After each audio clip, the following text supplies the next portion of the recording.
அந்த கிராமத்தில் வீடுகள் மண்ணாலும் வைக்கோலாலும் செய்யப்பட்டவை. ஆனால் அவை ஒருபோதும் வெறுமையாக இருந்ததில்லை. ஒவ்வொரு அம்மா, இந்த பருவமழை மிகவும் கடுமையாக இருந்தது. நம் வீட்டு சுவர்கள் எல்லாம் பொலிவிழந்து கிடக்கின்றன. அறுவடை திருநாள். அம்மா ஒருபோதும் விலை உயர்ந்த வண்ணங்களை பயன்படுத்தியதில்லை. அரிசியை இரவு முழுவதும் ஊற வைத்து அதை ஒரு மென்மையான பால் போன்ற வெள்ளை விழுதாக என் கைகளுக்கு தெரியும். இது வெறும் வெள்ளை வண்ணம் அல்ல, இது தூய்மையின் அடையாளம், என் வாழ்க்கைக்கான பிரார்த்தனை.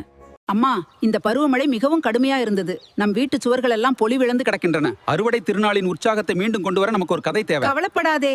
அம்மா ஒரு பெரிய சுவரின் மையப்பகுதியில் வரையத் தொடங்கினார். அவர் முதலில் ஒரு மனிதனை வரையவில்லை, ஒரு வட்டத்தை வரைந்தார். அம்மா ஒரு பெரிய சுவரின் மையப்பகுதியில் வரையத் தொடங்கினார்.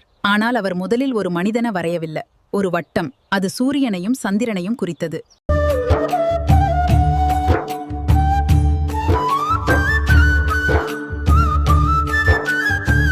அதன் பிறகுதான் மனித உருவங்கள் வந்தன.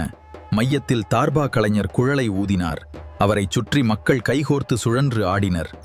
மான்கள், மயில்கள், பசுக்கள், அவை எல்லாம் இந்த ஓவியத்தின் காவலர்கள். மனிதரும் இயற்கையும் ஒன்றாக வாழும் உலகம். அம்மா, உங்கள் ஓவியங்கள் இவ்வளவு அழகாக பாராட்டும் வண்ணம் அமைந்துள்ள. ஆச்சரியமாக கேட்டார்கள்.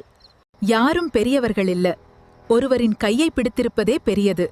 நாம் எல்லோரும் ஒரு பெரிய ஓவியத்தின் சிறு கோடுகள். அன்று இரவு காற்று வீசியது. சுவரில் இருந்த ஓவியங்கள் உயிர் பெற்றது போல நடனங்கள் காற்றோடு கலந்தது.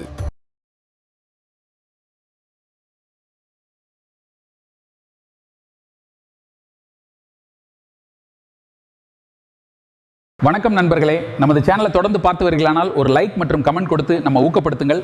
இப்படி பயனுள்ள மற்றும் சுவாரஸ்யமான வீடியோக்களை தொடர்ந்து இருக்கிறார்கள்.